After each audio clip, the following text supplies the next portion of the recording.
I expect everybody who working in this hospital to make you feel welcome.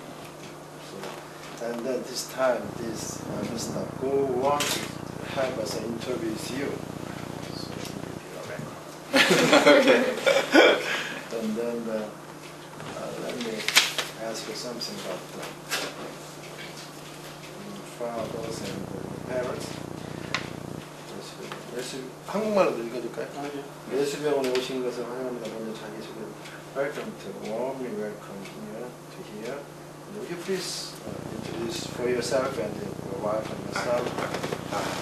Okay. I'm Jim Crane. I'm the Tasoche, fifth child of Paul Crane, and was born in Seoul but raised from infancy here in Jeonju. I'm now a doctor in the United States in urology, and returned to Jeonju because I wanted my wife to see it, and her son Jeremy, and they're with me for this visit. And I wanted to see how the place was changed and how it was the same. 그렇게 하면 되겠어요? 예. Now, usually please tell us about your situation of your mom, Sophie. Okay. She says to tell everyone hello, and she is celebrating her 90th birthday this month.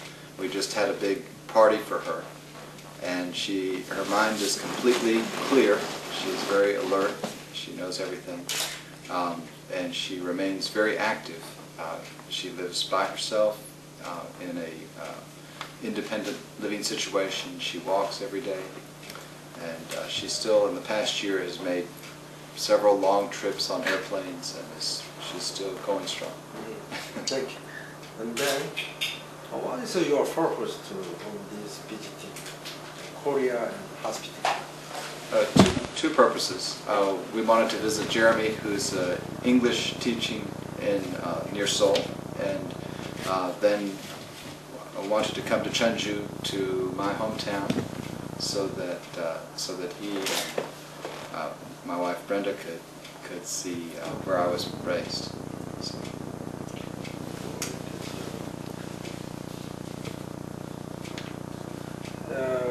What do you think about your father's service in Korea from the 1947 to the 1969, especially in Jesus Hospital? Well, I think he regarded it as the high point of his life was his time in Korea. He always talked about it after he left here. I think it was the best years of his life. It was a very active time for him, and he felt that he was really making a difference for people, and it was a time of great personal blessing for him, but also much struggle.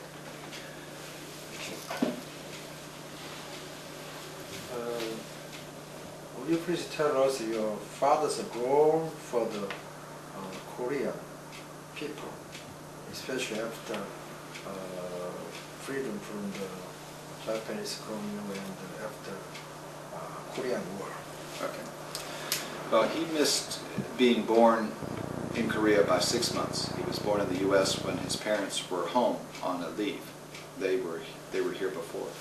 So he was raised during the Japanese colonial time, and he spent most of his time in Suncheon and then went to high school in Pyongyang, where his father was teaching at the Presbyterian Seminary.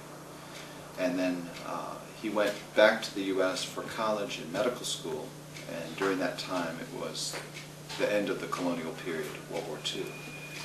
Came back in 1947, and first thing was they looked around the country to look at the existing buildings from the old mission hospitals, and they found that the one here in Jeonju was in the best shape, and that also the area, it was an area of great need, and so they decided to go up after the construction of the hospital and to start the postgraduate medical training program here and the nursing school.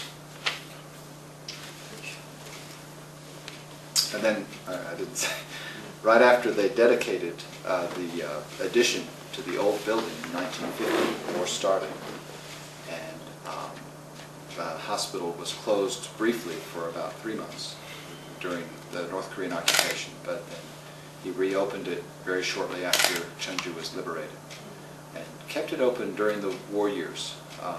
And that was a very difficult time. There's a lot of fighting around here. Today I know your father launched the business of the defeat of war in Korea. You know that about? Yes. Yes. He felt that parasite infestation was a major factor holding Korea back from development, because when he started his work here, about maybe 95% of the population had some kind of parasite, and people were malnourished all the time and had low energy. So he felt that if they could get rid of the parasites, people could be active. And so there was a famous case where a little girl came in and she had many Ascaris worms, and the child died. She was very ill, but it prompted him to think of a eradication program, and he was able to put together a team with what they called the worm play, and it was to teach sanitation and how to compost night soil to get rid of the parasites. And they would go from town to town and put on the play. And it was sort of a start of, he felt, of parasite eradication. And it was in that time that Korea was really beginning to take off economically. So he felt like it was partly from that kind of work. As you know that your father is very famous interpreter in Korea, so he had done with President Park Chung-hee and Johnson and Kennedy. So do you have any did you know something in history between this?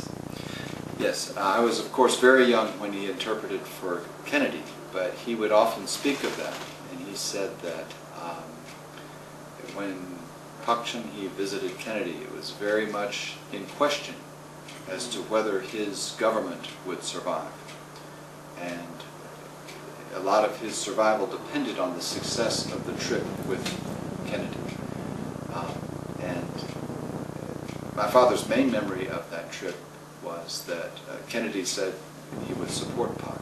And then also he remembered what a gracious person Mrs. Kennedy, Jackie Kennedy, was. She was very graceful and very polite, and he said that was very impressive. And then with President Johnson, he did, I think, 2 or 3 state visits. That was during the Vietnam War years, and there was negotiations about Korean involvement in Vietnam. As you know that your father had served himself for this hospital building, so he had been to the Germany 3 times, America 2 times. Do you know something related to these things? Yes, he was very proud of being able to work on raising the money for this facility. They knew long before he left that the need for expansion was great. They were much too big for the old building, and so the women of the church, the Presbyterian Church in the U.S., gave a donation of I think it was several $100,000, and he took that money and put it into a Korean bank here in Jeonju. And in the States, that was very controversial because Korea was politically unstable